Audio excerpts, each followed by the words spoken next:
What's up guys, Tanmay here for Simple Snippets, back with another video tutorial on C++ programming. In this programming tutorial, we'll see a program which checks if the number is a palindrome or not.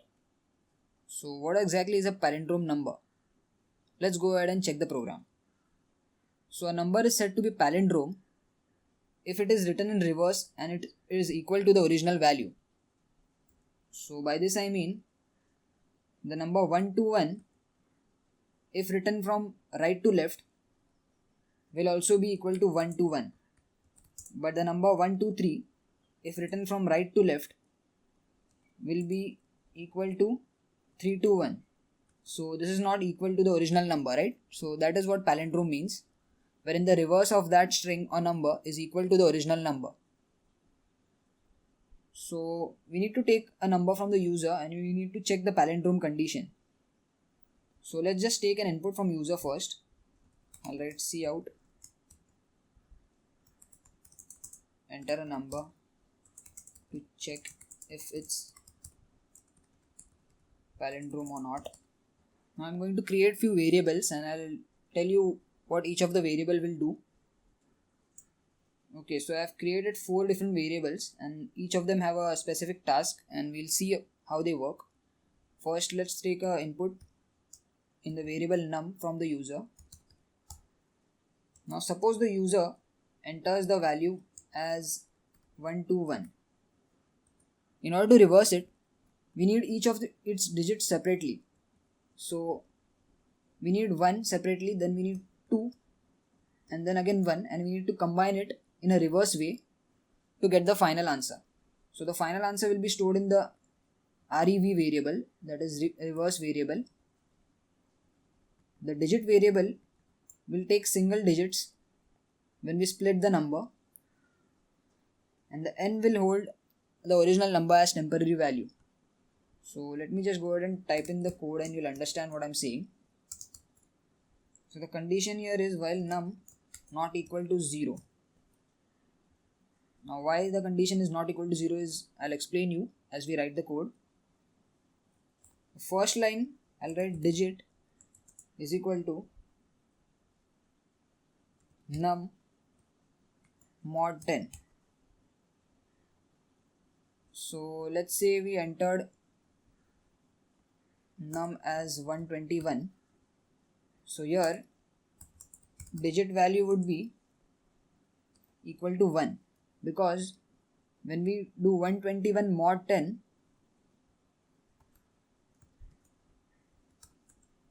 we will get the value of 1 because we will get the remainder as 1.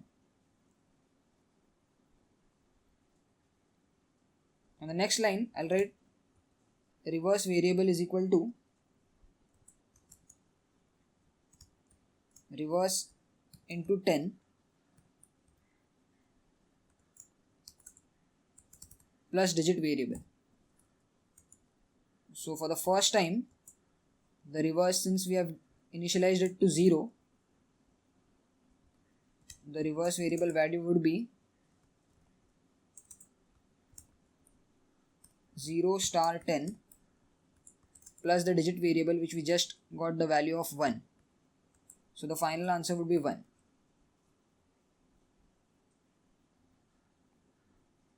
And for the last line in the while loop, I'll write num is equal to num divided by 10.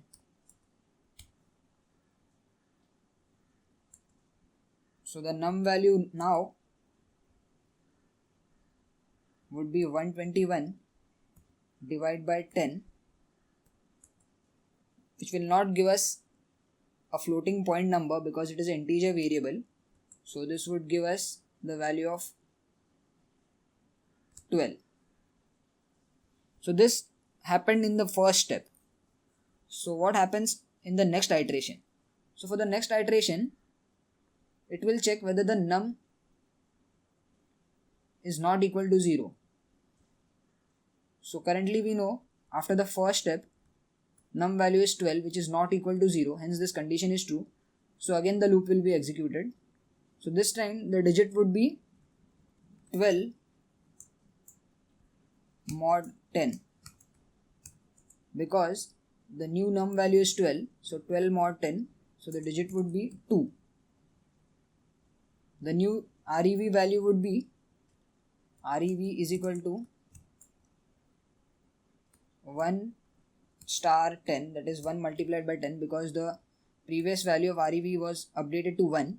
So 1 into 10 plus digit. So this digit is just now updated to the value 2. So the final value would be 10 plus 2, which would give us 12.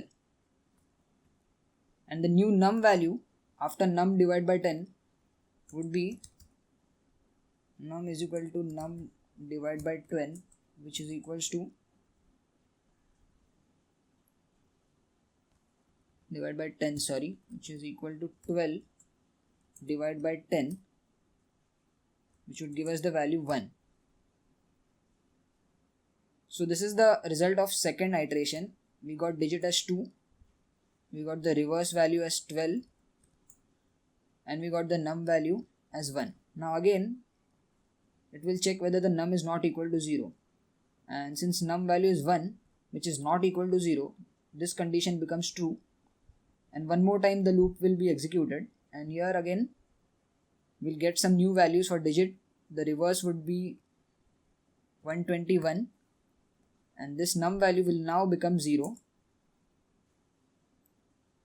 and the loop will exit. So this is how you can dry run and actually check how the functionality of palindrome works. Now once we get the reverse value, that is the new reversed number, we just need to check if the old number n, so I'll just first initialize n to num that we took from the user.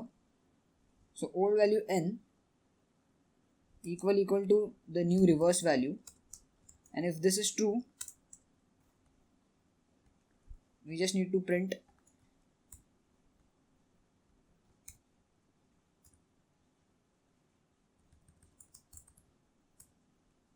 palindrome, else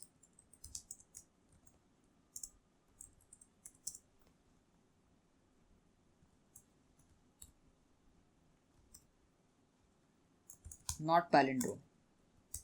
So this is it. This is the logic behind the palindrome number checking. And let's go ahead and quickly execute this. So let's just enter 1, 2, 3, and since it is not a palindrome, it should say it's not a palindrome. So as you can see, we got the output not palindrome. And let's go ahead and check for 121. So I'll enter 121, and there you go with the answer. As you can see, it's saying palindrome.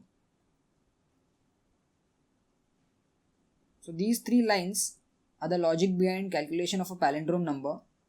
So it's a bit tricky, but if you dry run it and check the output at every iteration, you'll understand how it works.